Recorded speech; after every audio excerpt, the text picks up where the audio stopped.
तो hello guys, welcome back to my channel. तो आज मैं आपके लिए लाया हूँ ज़ॉम्बी एक्स स्लैशर का चैप्टर 2। तो चलिए शुरू करते हैं बिना किसी देरी के।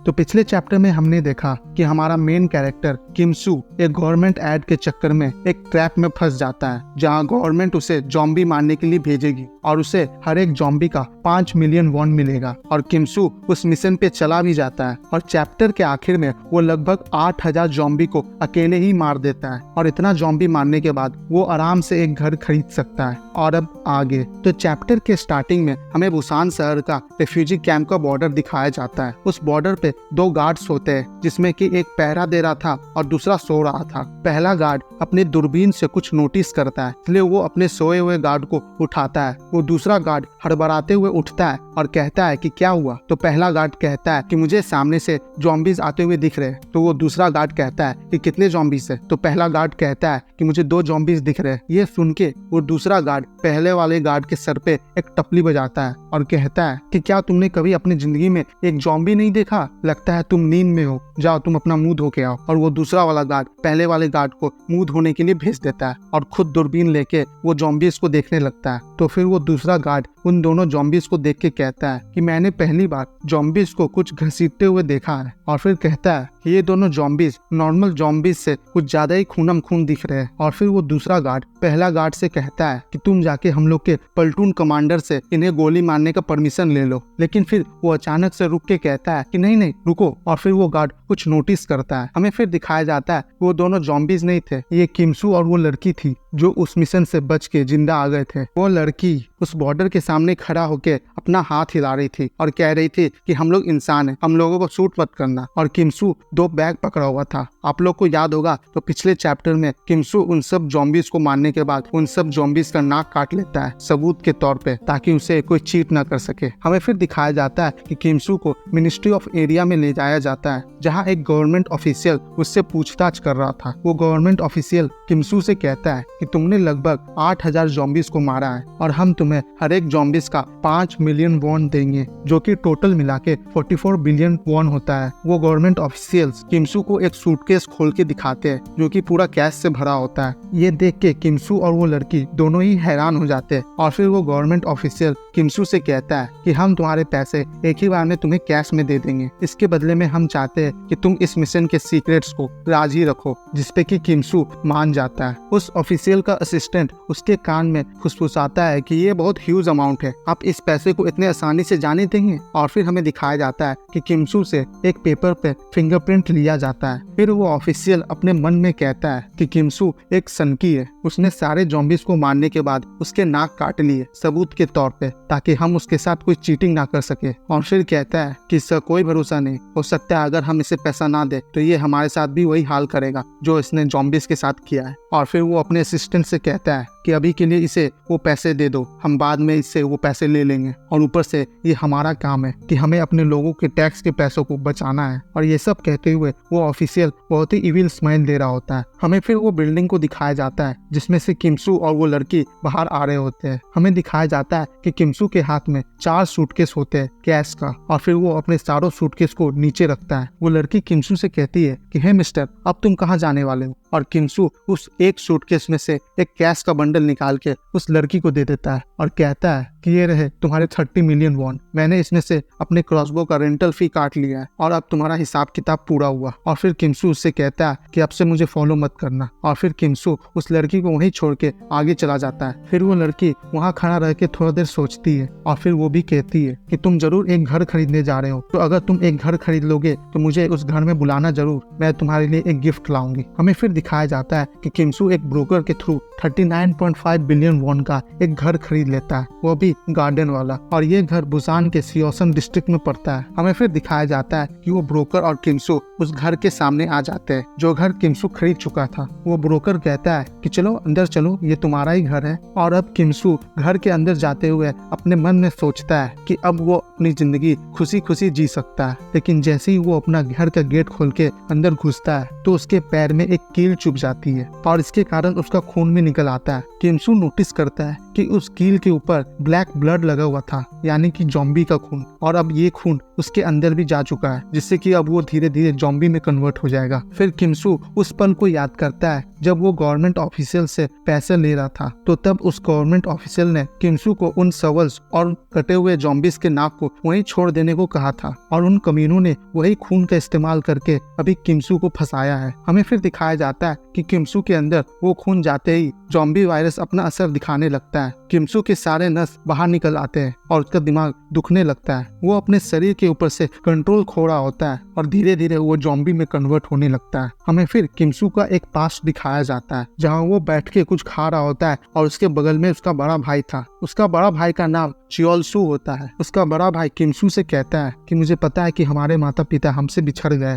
लेकिन मुझे अभी भी लगता है कि वो जिंदा होंगे। और फिर उसका भाई कंटिन्यू करता है कि इसलिए मैं एक घर खरीदूंगा और उस घर के सामने हम दोनों का नाम होगा। जिसपे किमसू अपना भाई से पूछता है एक घर, तो उसका भाई रिप्लाई करता है कि हाँ, हम लोग एक घर खरीदेंगे जिसमें कि एक गार्डन होगा और उस घर के फ्रंट गेट के सामने हम दोनों का नाम लिखा हुआ होगा, ताकि हमारे माता पिता हमें ढूंढ सके। ये सब बातें किमसू जॉम्बी बनते समय याद कर रहा होता है। और फिर हमें दिखाया जाता है कि उसके घर के सामने वही गवर्नमेंट ऑफिशियल आ जाता है, वो भी पूरे फोर्स लेके, ताकि उसे जॉम्बी बनने के बाद आसानी से मारा जा सके। और फिर वो गवर्नमेंट ऑफिशियल एक लाउड स्पीकर से चिल्लाता है कि हेलो हेलो, क्या तुम मुझे सुन सकते हो? मैं उस आखिरी 17th national counter offensive operation के सर्वाइवल से मिलने आया हूँ। और फिर वो एक हल्की सी मुस्कान देके कहता है, या फिर मैं ये कहूँ कि मैं इन्फेक्टेड मिस्टर चियोलसू किम से मिलने आया हूँ। तो फिर उस ऑफिशियल का असिस्टेंट उससे आके कहता है कि सर, मुझे नहीं लगता कि हमें उसे इस तरह से भड़काना चाहिए, कि क्या होगा अगर वो गुस्सा में आके हम लोगों पर हमला कर दे, तो हमें ये सब उसके आखिरी पलों में नहीं करना चाहिए। आखिर में हम लोग थोड़ी सी इंसानियत उसके तरफ दिखा ही सकते हैं। फिर वो ऑफिशियल अपने असिस्टेंट से कहता है कि हमें ये काम जल्दी करना होगा, नहीं तो अगर ये बात बाहर फैल गई कि एक बंदा इस ऑपरेशन से जिंदा वापस लौट के आया है, तो सारे स्लैशर वाले कंपनी इसे अपने अंडर लेने के लिए यहाँ आ जाएंगे। मैं आपको बता दूं,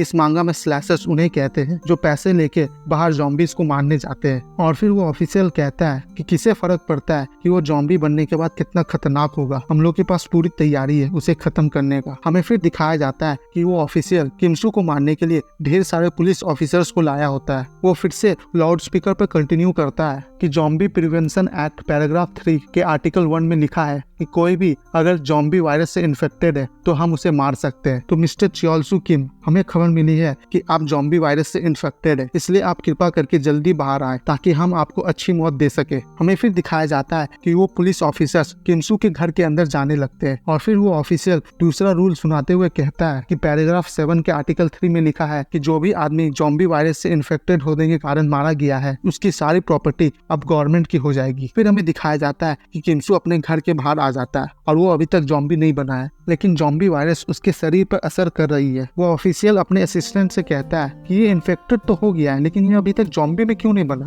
किमसू अपने मन में सोचता है कि पहले वो जॉम्बी से परेशान था, फिर गरीबी, और अब ये गवर्नमेंट उसके पीछे पड़ गई है। उसे बस जिंदगी में एक घर चाहिए था ताकि वो अपना बचा लाइफ अच्छा से काट सके। फिर वो ऑफिशियल कहता है कि मिस्टर जॉम्बी, क्या आपको बोलने में तकलीफ हो रही है? ये सब देख के किमसू पूरा रेज मोड में आ जाता है और कहता है कि मुझे बस एक घर चाहिए था, इस चीज से पूरी दुनिया को क्यों प्रॉब्लम है? सारे पुलिस ऑफिसर्स इसके रेज मोड को देख के थोड़ा डर जाते हैं और फिर किमसू उन सबको मारने के लिए उनकी तरफ दौड़ता है और चिल्लाते हुए कहता है कि आखिर तुम लोगों की प्रॉब्लम क्या है? फिर हमारा सीन चेंज होता है और हमें एक्वा सिटी का हेयुंडे का सीन दिखाया जाता है। हमें दिखाया जाता है कि एक बड़े से घर में एक लड़की नहा रही होती है और उसके गेट पे कोई नॉक करता है और कहता है कि मैम, 5:30 बजे वाले क्लाइंट यहाँ आ चुके हैं और उनको आपसे मिलना है। हमें फिर दिखाया जाता है कि ये एक लड़की है और जो लड़की अंदर नहा रही है ये उसकी असिस्टेंट है। वो अंदर वाली लड़की अपने असिस्टेंट से कहती है कि हमारे गेस्ट को कह दो कि थोड़ा इंतजार करे, मैं अभी आ रही हूँ। हमें फिर दिखाया जाता है कि उस लड़की से मिलने एक आदमी आया होता है। वो लड़की नहा धो के अपने बाथरूम से निकलती है और डायरेक्ट उस आदमी से मिलने के लिए चली जाती है। हमें फिर बताया जाता है कि ये स्लैशर कंपनी चोई जैंग की डायरेक्टर है और इसका नाम एजियोंग चोई है। और फिर हमें ये भी बताया जाता है कि ये वही लड़की है जो किमसू के साथ उसके मिशन पे गई थी।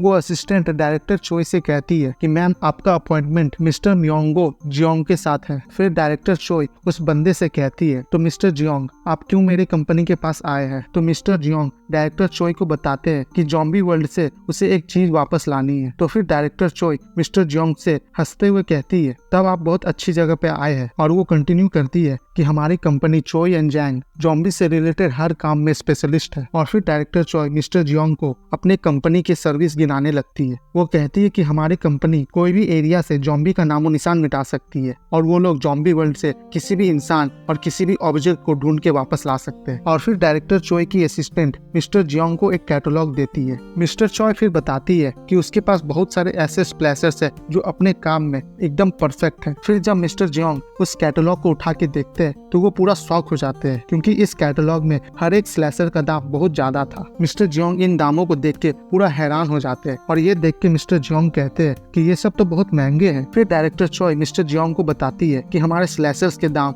ऊपर नीचे होते रहते हैं, डिपेंड करता है कि आप किस लोकेशन से कितनी भारी चीज मंगाना चाहते हैं। जैसे कि अगर आपको 450 पाउंड का स्टील सेफ एक बहुत बड़े सिटी से मंगाना है जहाँ चारों तरफ जॉम्बीज है, तब आपको ये सर्विस बहुत महंगी पड़ेगी। फिर मिस्टर जियोंग कहते हैं कि मुझे पहले आपकी प्राइस के बारे में नहीं बताया गया था। और फिर वो कंटिन्यू करता है कि मेरे पास बस अभी 100 मिलियन वॉन है। ये सुन के डायरेक्टर चोई अपना चाय वाला कप को नीचे रखती है और अपने असिस्टेंट से कहती है कि सेक्रेटरी पार्क, क्यों मैं अपना समय इस कचरे पर बर्बाद कर रही हूँ, इसे बाहर निकालो और फेंक दो। जिसपे मिस्टर जियोंग कहते हैं कि नहीं रुकिए, कि मैं जो ऑब्जेक्ट आपसे मंगाने वाला हूँ उसका प्राइस 50 बिलियन वॉन है। और फिर मिस्टर जियोंग अपना कहानी बताता है कि वो मजे मजे में ही बहुत सारा क्रिप्टो करेंसी को खरीद लिया था जॉम्बी वायरस फैलने से पहले, और उन क्रिप्टो करेंसीज का प्राइस पिछले कुछ सालों में 1000 गुना तक बढ़ चुका है। और फिर मिस्टर जियोंग कहते हैं, तो अगर एक बार आप वो हार्ड ड्राइव मुझे लाके दे देते हो तो फिर जो प्रॉफिट उन क्रिप्टो करेंसीज को बेच के मुझे मिलेगा, मैं उनमें से कुछ प्रॉफिट आपको भी दे दूंगा। ये सुन के डायरेक्टर चोई अपना मूड बदल लेती है और वो इस डील के लिए राजी हो जाती है। फिर मिस्टर जियोंग कहते हैं कि इस कैटलॉग में जितने भी स्लैशर्स है वो बहुत महंगे हैं, क्या आपके पास कोई चीपर अल्टरनेटिव नहीं है जिसमें कि मेरा थोड़ा कम पैसा में काम हो जाए। तो फिर डायरेक्टर चोई कहती है, सस्ता, हाँ मेरी नजर हाल ही में एक बंदे पर गई है और मैं जल्द ही उसे अपने काम पे रखने वाली हूँ, मैं उसे कांटेक्ट करती हूँ आपका ये काम करने के लिए। फिर मिस्टर जियोंग